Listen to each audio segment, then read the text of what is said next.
भारतीय इंतखाबात में मोदी की नफरत और इंतहा पसंदी की सियासत दम तोड़ने लगी। लोकसभा में 400 पार का नारा हसरत बन गया।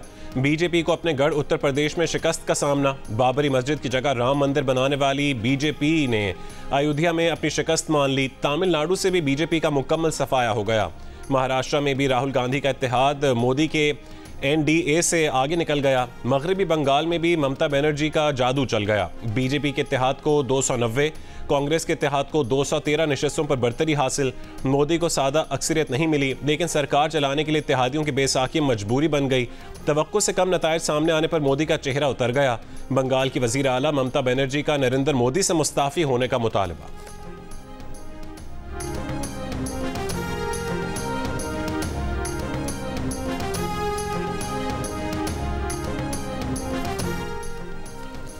भारतीय ऑपोजिशन जमात कांग्रेस के रहनुमा राहुल गांधी का कहना है कि हुकूमती मशीनरी के खिलाफ इंतखाब लड़ रहा। हमारी लड़ाई भारतीय आइन को बचाने की थी।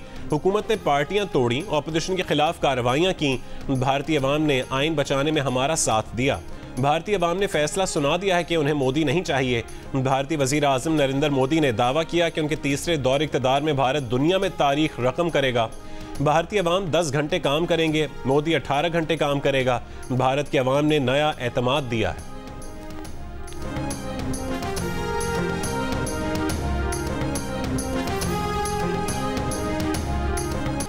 इंतखाबी मुहिम में मस्जिद की तरफ अलामती तीर चलाने वाली बीजेपी उम्मीदवार माधुरी लट्ठा हार गई। हैदराबाद दक्कन में ऑल इंडिया मजलिस इत्तेहादुल मुस्लिमीन के असदुद्दीन अवैसी ने माधुरी लट्ठा को 3 लाख से जायद वोटों से शिकस्त दी। मस्जिद की तरफ अलामती तीर चलाने को लोगों ने मुसलमानों को हरासा करने की हरकत से ताबीर किया था।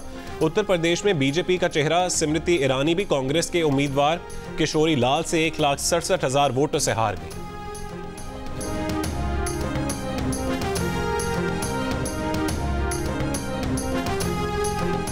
सुप्रीम कोर्ट में सुन्नी इत्तेहाद काउंसिल की मखसूस नशिस्तों के केस की समाअत के दौरान पीटीआई से बल्ले का निशान लेने के फैसले पर बहस।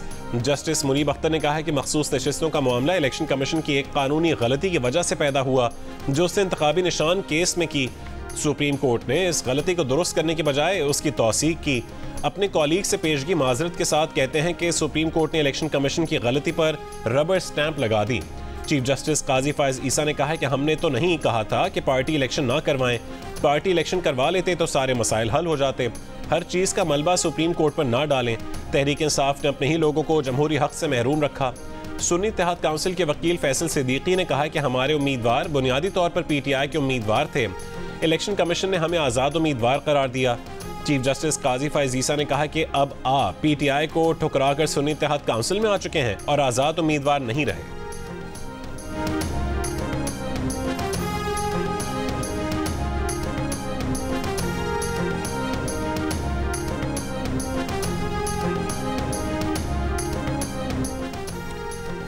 सुप्रीम कोर्ट आइन की तशरीह उसकी रूह के मुताबिक करना चाहती है। उम्मीद है कि 25 जून को पीटीआई को ये मखसूस नशिस्तें मिल जाएंगी। चेयरमैन पीटीआई बैरिस्टर गौहर की सुप्रीम कोर्ट के बाहर गुफ्तगू। कहा कि मखसूस नशिस्तें पीटीआई को मिलनी चाहिए। मखसूस नशिस्तें किसी दूसरी जमात को नहीं दी जा सकती। बैरिस्टर गौहर ने कहा है कि हमने इंट्रा पार्टी इलेक्शन करवा लिए हैं। इलेक्शन कमीशन ने हमसे तीसरी मरतबा इंट्रा पार्टी इलेक्शन करवाया।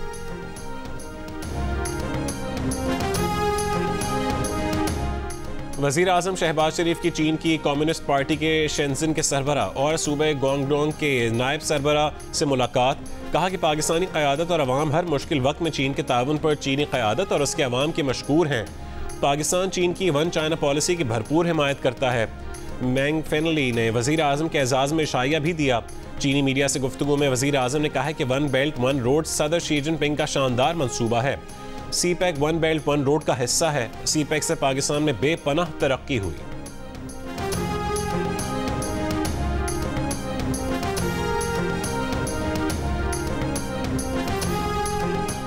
वज़ीर आला पंजाब मरीम नवाज ने कहा है कि नवाज शरीफ की रहनुमाई में अवामी खिदमत के एक और मंसूबे का आगाज़ कर दिया।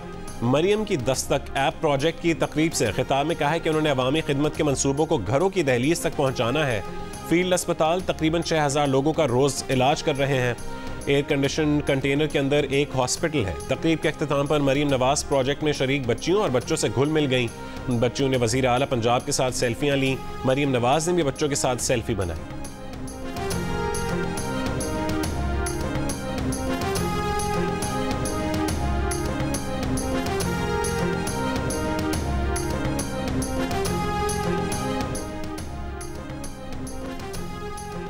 तौहीन अदालत नोटिस पर मुस्तफ़ा कमाल ने सुप्रीम कोर्ट से गैर मशरूत मुआफ़ी मांग ली।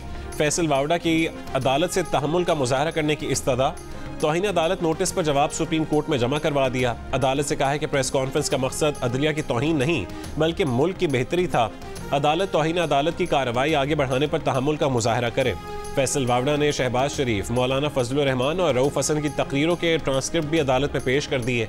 जवाब में कहा है कि शहबाज शरीफ ने जजेस को काली भेड़ें करार दिया। मौलाना फजलुर रहमान ने सुप्रीम कोर्ट के सामने तकरीर में जजेस को धमकाया। रहनुमा तहरीक इंसाफ रऊफ हसन ने मोअज़्ज़िज़ जज को टाउट कहा।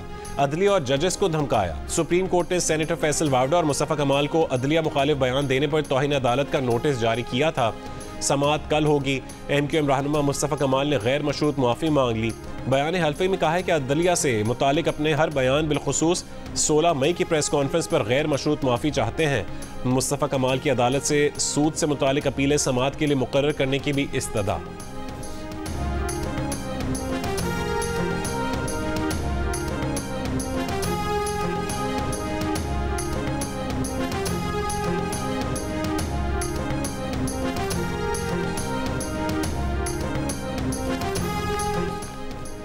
अयूब खान से लेकर आज तक एहतसाब हमारी तरजीह नहीं। इस सारा इलीट उसके खिलाफ है। कोई एहतसाब या तहकीकात हो, मैं तो हिम्मत हार गया हूँ। एहतसाब करना पाकिस्तान में मुमकिन नहीं। डॉक्टर आरिफ अलवी की गुफ्तगू।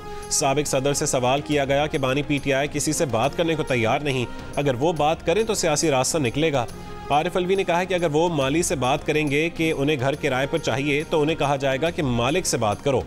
आरिफ अलवी से सवाल किया गया कि आप चौकीदार से बात कर लें, तो साबिक सदर ने जवाब दिया कि चौकीदार अगर घर का मालिक होगा तो उन्हें कोई एतराज़ नहीं। चौकीदार अगर उस घर का मालिक है तो वो बात कर ले, अगर उसने कब्जा किया हुआ है तो भी बात कर ले।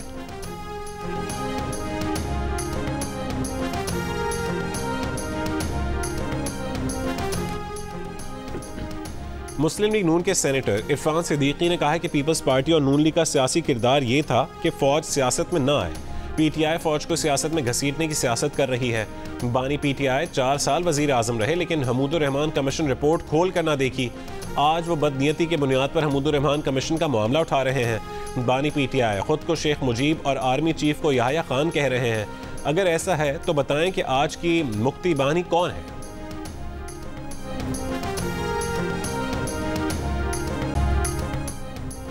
अमाराती सदर शेख मोहम्मद बिन जायद से अफगानिस्तान की इंतज़ामिया के वज़ीर दाखिला मुल्ला सिराजुद्दीन हक्कानी की मुलाकात।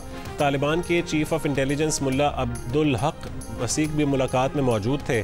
मुख्तलिफ मौज़ूआत और अफगान बाशिंदों के मामलात पर तफसीली बातचीत। लंदन के अस्पतालों पर मुबैना साइबर हमला। मुतादिद ऑपरेशंस मनसूख। इमरजेंसी में आने वाले मरीजों को दूसरे अस्पतालों में भेजा जाने लगा।